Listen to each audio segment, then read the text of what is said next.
Sir आपकी आवाज नहीं आ रही। सर आप म्यूट है।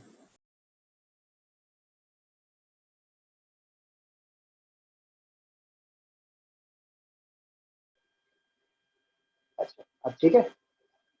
हाँ तो हमारा क्या था, कैमरा ऑन कर दिया था, अनम्यूट करना रह गया था। तो हमने क्या किया, x1 का वैल्यू आ गया, x1 का वैल्यू यहाँ लगा देंगे, then we will get the value y1, x1 y1 मिल जाएगा। उसके बाद हम क्या करेंगे,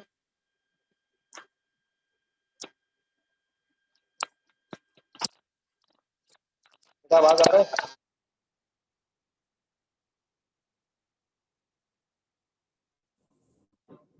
हेलो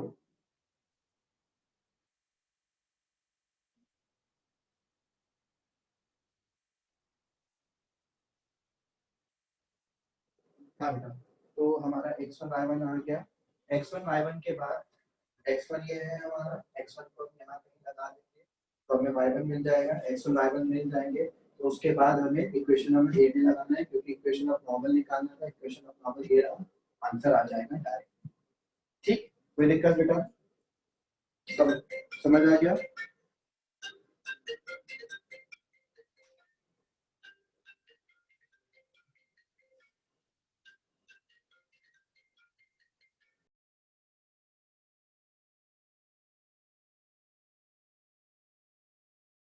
ठीक, नाउ सीधा लास्ट वन, एक क्वेश्चन और बचा है, फटाफट इसको भी देख लेते हैं और ये ऐसे ही हो जाएगा। देखिए क्वेश्चन नंबर 24, शेयर हो जाए पहले सभी को, हो गया हो। The points on the curve, ये हमें कर्व दिया हुआ है, where the normal to the curve makes equal intercept with the axis. ठीक है, हमें पॉइंट्स निकालने हैं, अगेन वही पॉइंट्स निकालने हैं जिसपे हमारा नॉर्मल बन रहा है। और कंडीशन क्या दिया है, कंडीशन है नॉर्मल जो है कर्व के साथ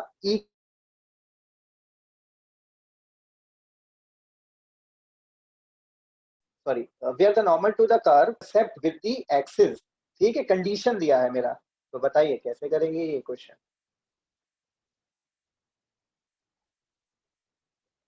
बताइए बेटा कैसे करेंगे ये क्वेश्चन। एक्स और वाई इक्वल लिखे। देखो बेटा ये शायद मैंने बताया भी है, ये चीज मैंने बताई भी है जो इस क्वेश्चन में यूज हो रही है, शायद लैंग्वेज थोड़ा चेंज हो मे बी। इन्होंने बोला पॉइंट निकालना है, कंडीशन देते हैं, कंडीशन दिया है, कंडीशन में दिया उन्होंने नॉर्मल जो है इक्वल इंटरसेप्ट बना रही है एक्सिस के साथ में, तो that means the slope of the normal will be equals to +1 and -1। बताया था आपको +1 और -1 क्यों लेंगे, वो भी मैंने आपको बताया था कि, याद आ रहा है? +1 और -1, देखिए ये हमारा एक्सेस बन गया, इसमें हमने नॉर्मल बनाया और उन्होंने बोला नॉर्मल इक्वल इंटरसेप्ट बना रही है एक्सिस के साथ में। तो एक पॉसिबिलिटी ये होती है, तो मैंने आपको दोनों तरीके से बताया था। एंगल बना था 135 जो हमें चाहिए होता है, एक इधर पॉसिबिलिटी आ सकती है और यहाँ मेरा एंगल बनेगा 45। तो यानी कि चाहे टेंजेंट हो या नॉर्मल हो, ये मैंने बताया था सिंपली लाइन के लिए। If any line which makes equal intercept with the axis, तो उसका जो स्लोप की पॉसिबिलिटी होंगी वो होती है +1 और -1।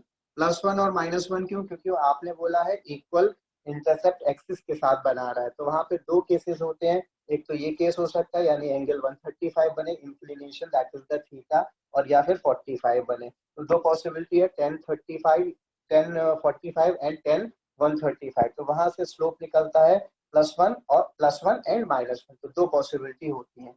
तो अब चाहे नॉर्मल हो चाहे टेंजेंट हो, जो लाइन के लिए कॉन्सेप्ट है वो उनके लिए भी फॉलो होगा। उन्होंने नॉर्मल बोला है तो नॉर्मल का स्लोप कितना रखेंगे आप, +1 -1, तो ये हमें स्लोप गिवन में आ गया।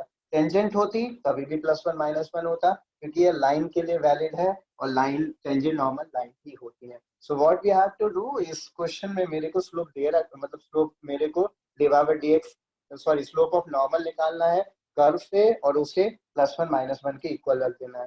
तो कोई भी लाइन जो इक्वल इंटरसेप्ट बना रही हो एक्सिस के साथ में, ठीक है, उसका स्लोप कितना होगा, +1 -1 होगा। ठीक है बेटा, आ गया समझ में? Yes sir. ठीक, चलिए अब ये हमारा एक्सरसाइज कंप्लीट हो गया है।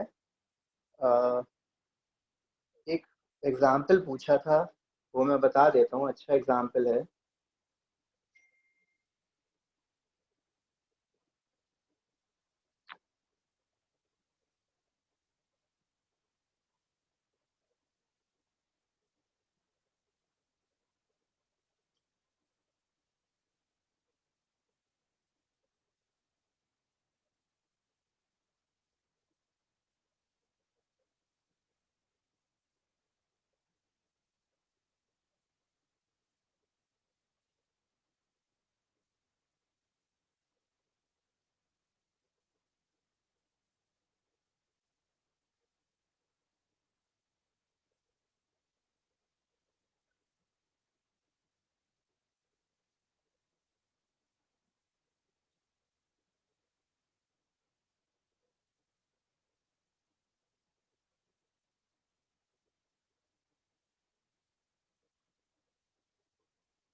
हाँ बेटा, ये रहा क्वेश्चन,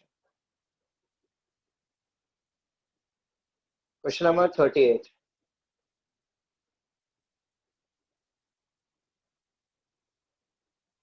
मतलब example 38। Prove that the radius of the right circular cylinder of greatest cut surface area which can be inscribed in a given cone is half of that of the cone. ठीक,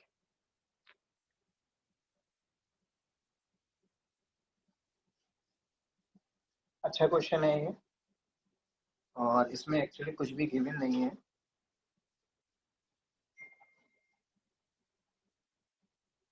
तो थोड़ा important हो गया ये question, क्योंकि इसमें आपको समझ नहीं आएगा कि क्या सिचुएशन है।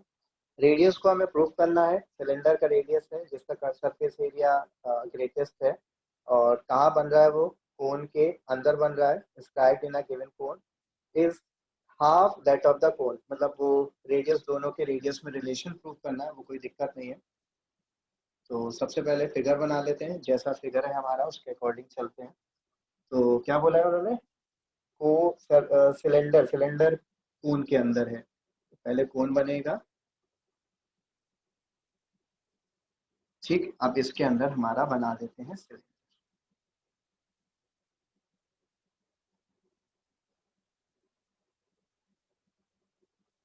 हाँ, दिस इज योर सिलेंडर, ठीक है, कोन के अंदर हमारा क्या बन गया, ये सिलेंडर। अब कुछ भी नहीं दिया है, सिर्फ उन्होंने ये बोला है कि greatest curve surface area, curve surface area किसका है, C S A of, C S A किसका है, ये सिलेंडर का, और इसे मुझे बताना है ग्रेटेस्ट, यानी कि मैक्सिमम, मैक्सिमम बताना, ठीक है ना, ये क्वेश्चन आ गया।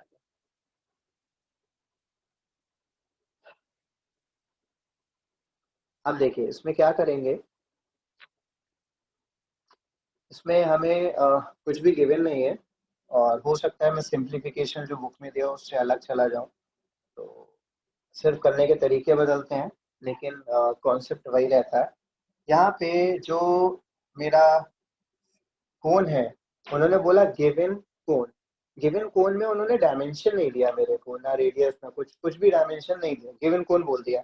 सो गिवन कोन मीन्स अब मैं क्या लूंगा, कोन की सारी डायमेंशन फिक्स लूंगा, कोन की सारी डायमेंशन कैसे लूंगा, फिक्स, क्योंकि उन्होंने बोला नहीं है क्या क्या गिवन है। एंड सिलेंडर बन रहा है, गिवन कोन के अंदर सिलेंडर बन रहा है, तो सिलेंडर की सारी डायमेंशंस ऑब्वियसली वेरिएबल रहेंगी, क्योंकि सिलेंडर हमारे बहुत सारे पॉसिबल हैं, लेकिन कोन एक ही पॉसिबल है, तो कोन की डायमेंशन मैं सारी की सारी कैसे लूंगा, वेरिएबल सॉरी गिवन लूंगा। तो कोन की डायमेंशन कैपिटल में रख लेते हैं, ठीक है, एंड कोन की dimension that is capital H ले लेते हैं इसे, कोन का रेडियस ले लेते हैं कैपिटल R, और स्लेंट हाइट L ले लेते हैं, ठीक है। अब हम यही बात करते हैं, किसके लिए बात करते हैं, सिलेंडर के लिए बात करते हैं। तो सिलेंडर की हाइट ले लेते हैं स्मॉल h, और रेडियस ले लेते हैं स्मॉल r, और r और h सिलेंडर के वेरिएबल होंगे, ठीक। अब हमें CSA लेना है सिलेंडर का, बताइए CSA कितना होता है सिलेंडर का, 2πRH। What will be the CSA of cylinder, बताओ बेटा कितना बताया, πRH। CSA of cylinder that is 2πRH, ठीक है, ये मेरा CSA हो गया। इसे मुझे मैक्सिमाइज करना है, मैक्सिमा बताना है। R और H दो वेरिएबल हो गए, अब या तो R को H में चेंज करो या H को R में चेंज करो, कैसे, कोन की हेल्प लेके, सीधा सीधा कोन की हेल्प लेनी है और H को R में और R को H में चेंज करना है। तो देखते हैं कैसे कर सकते हैं। तो यहाँ पे हम क्या करते हैं, एक ट्राइंगल ये बना, एक ट्राइंगल ये बना, ठीक है, दो ट्राइंगल बन गए। ये दोनों ट्राइंगल्स कैसे होंगे, सिमेट्रिक होंगे, यही चीज उन्होंने बुक में भी लिया होगा। A B C D और A, if we talk about the triangles A B C and A D E, ये दोनों ट्राइंगल्स कैसे होंगे, सिमेट्रिक होंगे, ठीक है। सिमेट्रिक, सिमेट्रिक जानते हो बेटा, सर सिमिलर। हाँ सॉरी सिमिलर, हाँ सिमिलर होंगे, ठीक है। तो वो कैसे होंगे, ये दोनों ट्राइंगल्स हमारे सिमिलर होंगे, that is triangle ADE is similar to triangle ABC। अब आप बताइए ये चीज आपको समझ आए कि सिमिलर क्यों होंगे, क्यों सिमिलर ले रखे हैं मैंने, क्लियर हुई, why we have taken these two triangles similar, similarity yes पढ़ी। सर। Yes sir. सिमिलर के लिए मुझे सिर्फ और सिर्फ एंगल्स इक्वल चाहिए होते हैं, और सिमिलर में प्रोपोर्शंस होता है, मतलब साइड्स प्रोपोर्शन में होती हैं, इक्वल नहीं होती हैं, ठीक है। इक्वल कॉन्ग्रेंट में होती है, जब कॉन्ग्रेंसी होती है, यहाँ कॉन्ग्रेंट नहीं है, सिमिलर है, सिमिलैरिटी बोल रहा हूँ। सिमिलैरिटी में मुझे दो एंगल इक्वल चाहिए होते हैं। अगर वेरिफिकेशन आपको जानना है, वेरिफिकेशन लेना है, तो ये 90 डिग्री हो गया, ये भी 90 डिग्री ही होगा, और ये मेरा कॉमन एंगल, ये एंगल कैसा है, कॉमन। देखिए ए मेरा दोनों में कॉमन है, और ये 90 होता है, ऑब्वियसली रेडियस स्ट्रेट होगा, ये भी मेरा रेडियस स्ट्रेट होगा, 90 होगा, तो दो एंगल इक्वल है, तो ये हमारे दोनों ट्राइंगल इक्वल होंगे। आप कह सकते हैं बाय कौन सा क्राइटेरिया, ए। इनफैक्ट यहाँ तो तीनों एंगल इक्वल है, ये एंगल भी इक्वल होंगे, because of which property, parallel वाला जो प्रॉपर्टी होता है करस्पॉन्डिंग एंगल्स की। फिलहाल दो से ही हो जाता है काम, क्योंकि दो इक्वल है तो तीसरा तो इक्वल हो गई होगा। अब जब ट्राइंगल सिमिलर होते हैं तो उनकी साइड्स प्रोपोर्शन में होती हैं, उनकी साइड्स कैसी होती है, प्रोपोर्शन में होती है। Proportion means in the same ratio, एक ही रेशियो में होती है। तो हम यहाँ पे लिखते हैं AD, ठीक है, AD का रिलेशन, तो AD अपॉन AB आएगा, ठीक है, इज इक्वल्स टू, AD को इन्वॉल्व कराया, AB को इन्वॉल्व कराया, मैं हाइपोटेन्यूज इन्वॉल्व नहीं करा रहा हूँ। हाइपोटेन्यूज इसलिए इन्वॉल्व नहीं करा रहा हूँ क्योंकि इसका कोई रोल नहीं है मेरे पास, तो मैंने एक लेंथ ले लिया और अब इस टाइप का ले लेता हूँ, ये वाला डायमेंशन, यानी आई एम टेकिंग DE, ठीक है, अपॉन BC आ जाएगा, और वैसे तीसरी साइड भी इक्वल होगी तो AE अपॉन AC होगा, लेकिन इसका हमें यूज नहीं है, बट हमने इन दोनों को ही लिखा है। किसका यूज नहीं है, इस वाला डायमेंशन का, जो हमारा हाइपोटेन्यूज वाला डायमेंशन है, स्लेंट हाइट है, उसका यूज नहीं है, तो इसलिए हमने उसको छोड़ दिया। हमने सिर्फ ये वाले डायमेंशन ली, दोनों ये वाली डायमेंशन, ये। अब जो जो पता है वो लगाते चले जाते हैं, हमें क्या क्या पता है, डीई पता है मेरे को, डीई मेरा कितना होगा बेटा बताइए, what will be the length for DE, that is small R, radius of cylinder. DE किसका काम कर रहा है, radius of the cylinder small R, और बीसी कैपिटल आर, दिख रहा है आपको।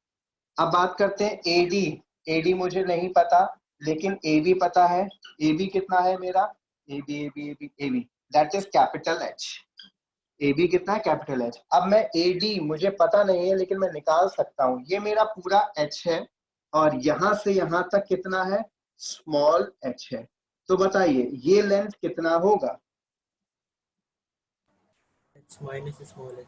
Sir H minus capital H minus small H, ठीक है, capital H minus small H. तो ये मेरा वैल्यूज आ गई, ठीक है। अब यहां से आप आर, और अब यहाँ पे देखिए 4 वैल्यूज हैं, टोटल 4 वैल्यूज है, कौन कौन है, दोनों आर है, दोनों एच है।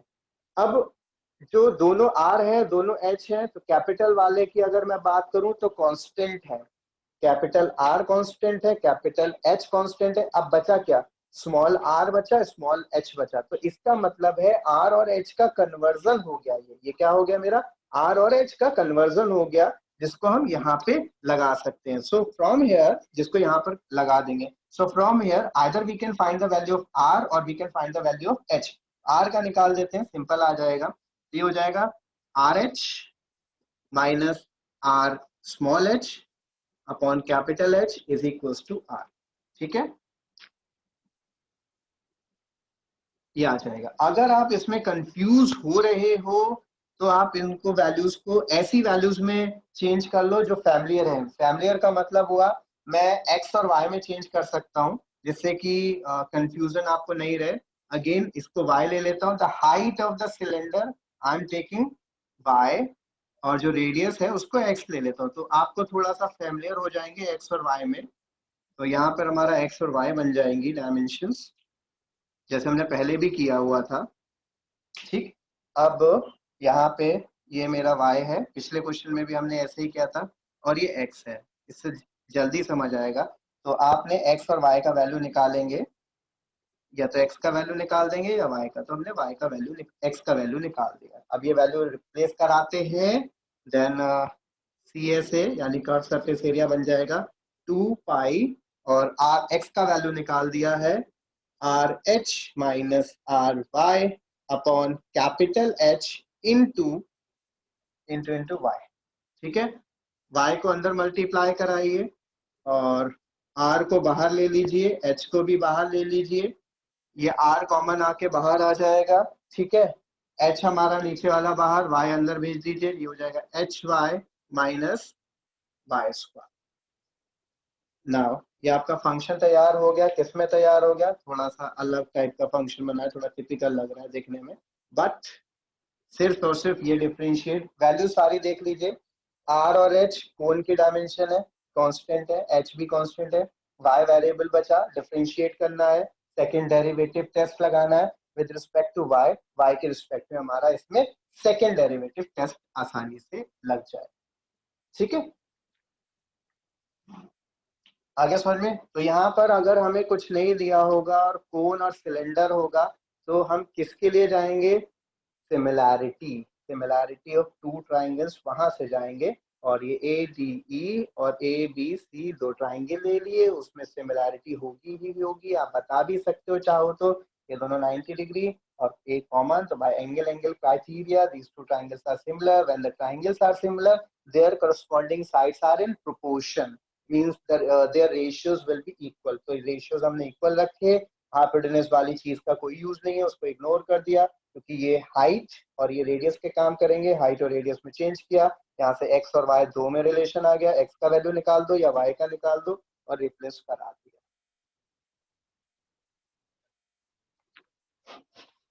आगे समझ में बेटा, चलो इसको नोट कर लीजिए,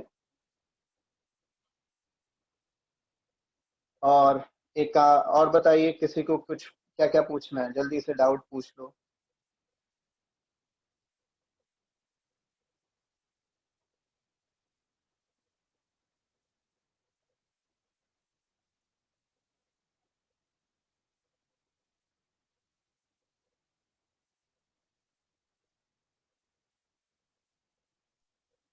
सर मैंने आपसे एक और क्वेश्चन पूछा था, ओके एक काडी ठीक है, शर्मा का।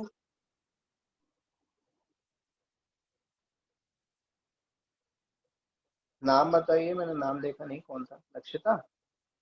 Yes sir. ओके, कौन सा वाला? सर काफी वो सारे हैं। इंक्रीजिंग का था। कौन सा बेटा, फिर से बोलिए।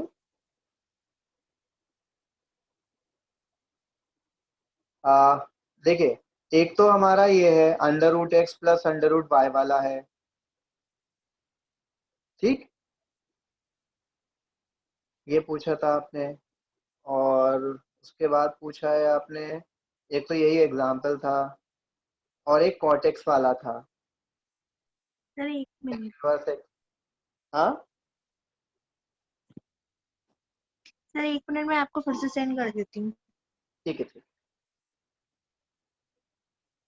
और आप लोग भी बताइए बेटा।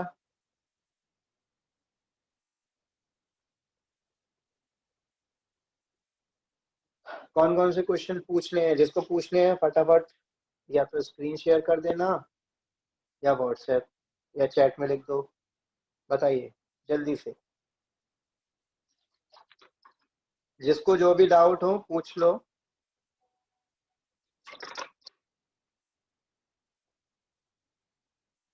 क्वेश्चन क्या आप पढ़िएगा बेटा।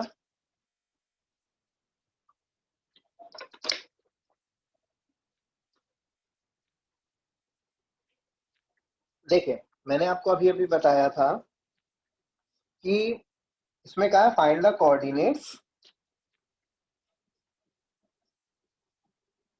अच्छा, सब कुछ शेयर कर देता हूँ। व्हाट्सएप कहाँ गया?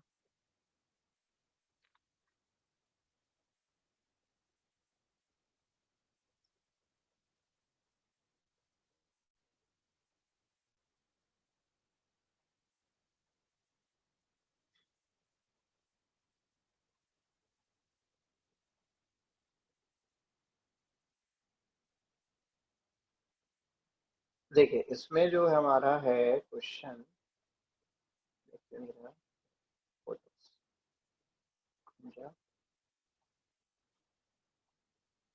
हाँ, इसमें उन्होंने बोला है तो find the coordinates of the point on the curve.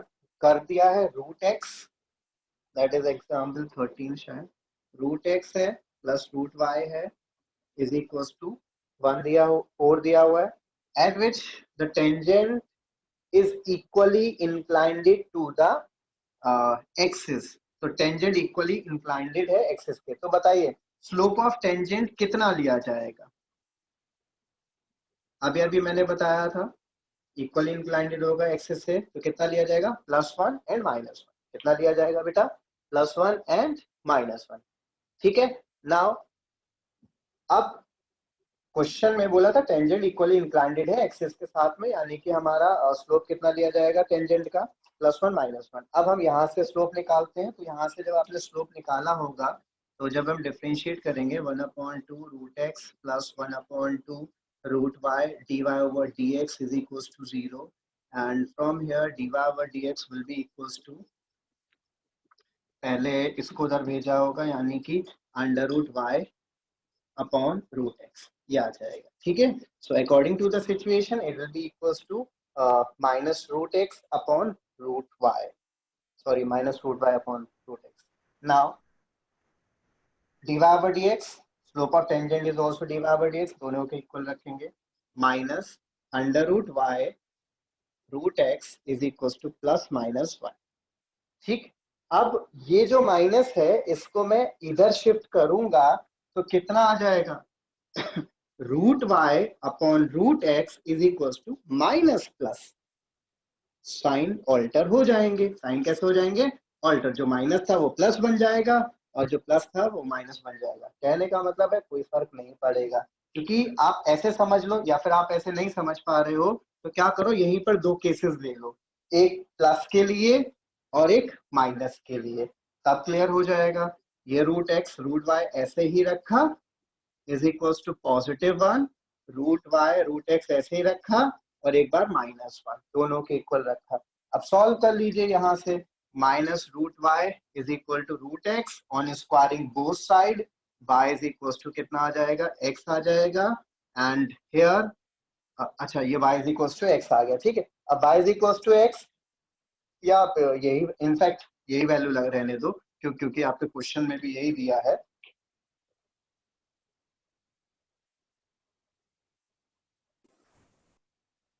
ठीक है, और यहां से मेरा वैल्यू आएगा -√y is equal to -√x। ठीक, अब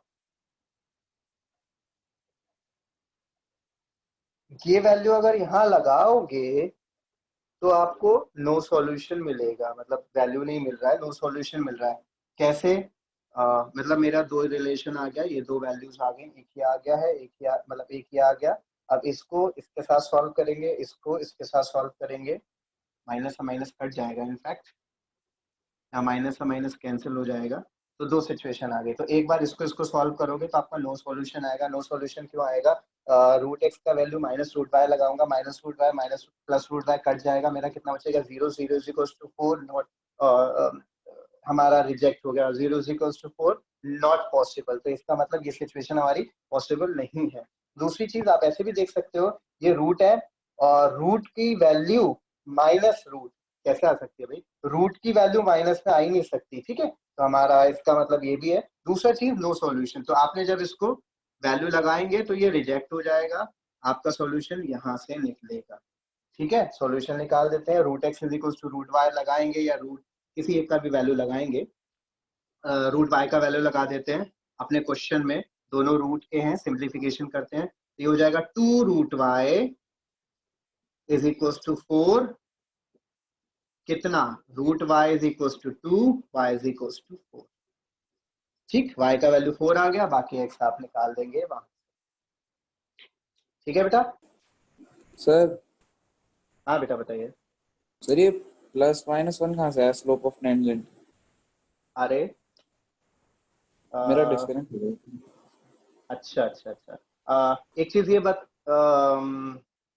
क्वेश्चन पढ़ा था, ये वाला क्वेश्चन पढ़ा आपने? Yes sir. इस क्वेश्चन में उन्होंने बोला था कि the tangent is equally inclined to the axis, yes sir. ठीक है। तो अभी मैंने इससे जस्ट पहले यही चीज, हमारा एक क्वेश्चन था उसमें यही बताया था कि अगर आपका कोई भी टेंजेंट या नॉर्मल एक्सिस से इक्वली इंक्लाइंड हो, या भाई अब दोनों चीजें एक ही है, इन्हें इक्वली इंक्लाइंडेड बोला है, ठीक है। और इससे पहले वाले क्वेश्चन में मैंने बोला था इक्वल इंटरसेप्ट, तो देखो ना, अगर इक्वली इंक्लाइंडेड होगा तो इंटरसेप्ट भी इक्वल होंगे, मतलब दोनों इक्विवेलेंट है भाई, ये 90 डिग्री रहता है। अगर ये दोनों इंटरसेप्ट इक्वल है तो आइसोसेलेस ट्रायंगल बनाएगा और ये दोनों एंगल्स इक्वल होंगे। अब अगर एंगल्स इक्वल है कभी भी वो आइसोसेलेस राइट एंगल ट्रायंगल रहेगा, तो साइड्स भी इक्वल आएंगे। तो चाहे मेरे को बोले इक्वली इंक्लाइंडेड या मेरे को बोले इक्वल इंटरसेप्ट, एक्सिस के साथ में अगर वो इक्वली इंक्लाइंडेड बोल रहा है, एंगल इक्वल है, तो ऑटोमेटिकली ये साइड्स इक्वल होंगी, यानी इंटरसेप्ट इक्वल होंगे। और अगर इंटरसेप्ट इक्वल बोल रहा है तो एंगल इक्वल होंगे। तो कहने का मतलब दोनों सेम ही सिचुएशन है। Either they will say any line, it may be a tangent, it may be a normal, और it may be a normal line. तो अगर वो इक्वल इंटरसेप्ट बना रही है एक्सिस के साथ में, या एक्सिस के साथ इक्वली इंक्लाइंडेड है, the situation will remain same. उसका स्लोप कितना लिया जाएगा? +-1 लिया जाएगा। ठीक बेटा? Yes sir. हाँ, तो मतलब इसीलिए हमने इक्वली इंक्लाइंडेड दिया था तो +-1 लिया, और पिछले वाले क्वेश्चन में उन्होंने बोला था इक्वल इंटरसेप्ट, तभी भी हमने +-1 लिया। और रीजन यहाँ पर ये है कि दो पॉसिबिलिटी होती है, एक एंगल बनता है 135 का और एक एंगल बनता है 45 का। तो चाहे इक्वली इंक्लाइंडेड बोले या फिर हमें इक्वल इंटरसेप्ट बोले, सिचुएशन विल रिमेन सेम। और बताइए, और किसी क्या क्या डाउट पूछना है बेटा?